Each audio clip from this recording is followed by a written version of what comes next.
ស្ដីទាំងអស់គ្នាស្វាគមន៍មកកាន់វីដេអូរយៈពេល2ថ្ងៃនៃការធ្វើជាអ្នកស្ម័គ្រចិត្តនៅឯ Eat More នៅថ្ងៃទី1ខ្ញុំទៅដល់ខ្ទង់ម៉ោង 10 កន្លះដោយសារទៅម្នាក់យើងទៅយើងត្រូវរកកន្លែងណាដែលគូសក់ដែលចូលបានចឹងចូលទៅដល់ស្រួលតែទាំងអស់គ្នាយើងគាត់ថាសួរថា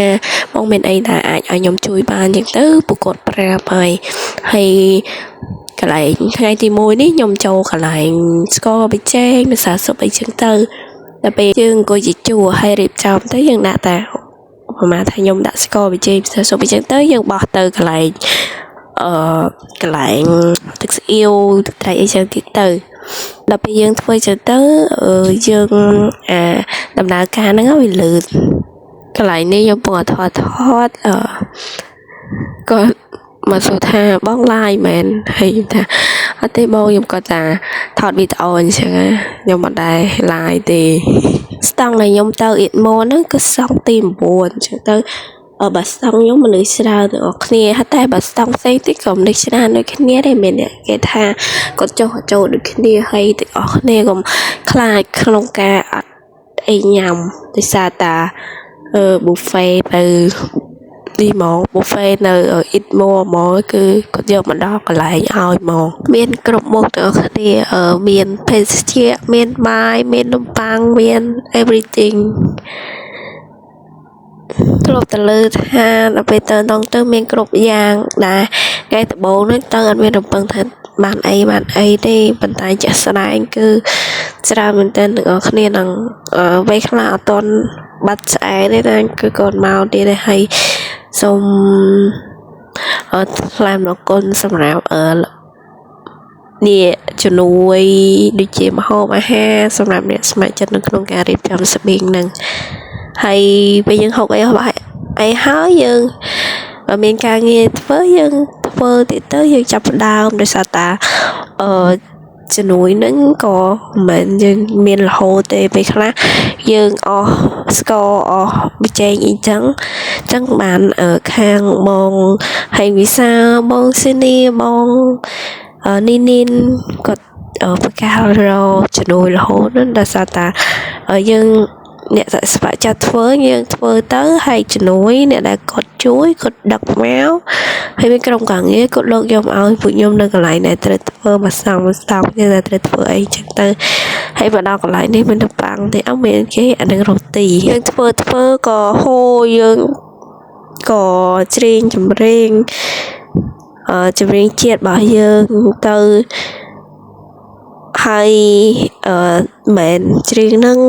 ក្នុងន័យថាហូរសប្បាយនៅពេលថា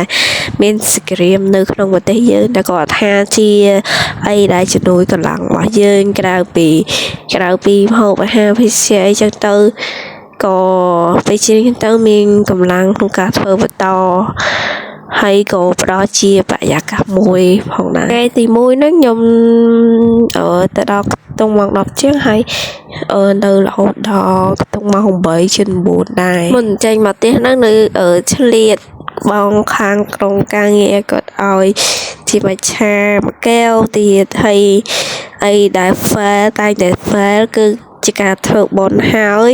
មានជាការលើកមុននេះទៅបរិច្ចាគឈាមអីគេត្រៀមម៉ូតូដល់ពេលធ្វើបុណ្យថ្ងៃទី1នេះគឺបាត់ស្បែកជើងរត់ទៅរកឃើញចង់ខ្លះមកហើយថ្ងៃទី1ត្រូវមកចាប់ប៉ុណ្ណឹងមកដល់ថ្ងៃទី2ខ្ញុំទៅដល់អង្គុយបន្តិចនំប៉័ងមកដល់ទៀត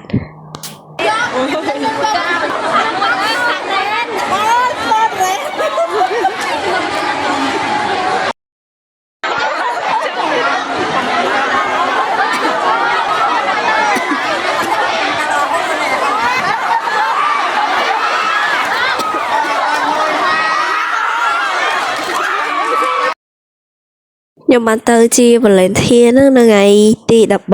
14ហើយថ្ងៃទី2នេះខ្ញុំបានទៅខ្ទង់ម៉ោង 1 ជាងហើយត្រឡប់មកផ្ទះវិញខ្ទង់ម៉ោង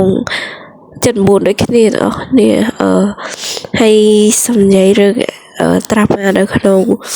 Eat More តែរយៈពេលដែលខ្ញុំទៅ2ថ្ងៃហ្នឹងគឺអត់មានរឿងអីទេបងក្រុមការងារគាត់happy គាត់និយាយស្រួលបួលជាមួយយើងអញ្ចឹងតែថ្ងៃទី15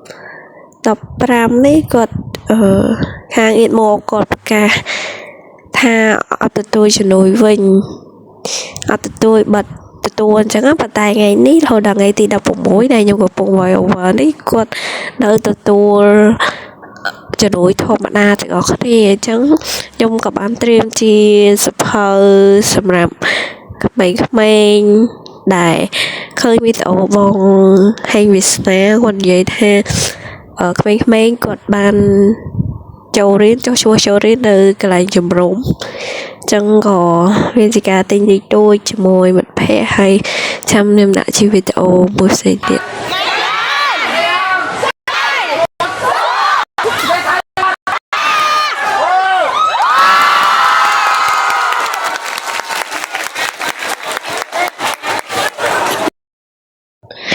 សំបីតាក្មេងៗក៏គាត់មក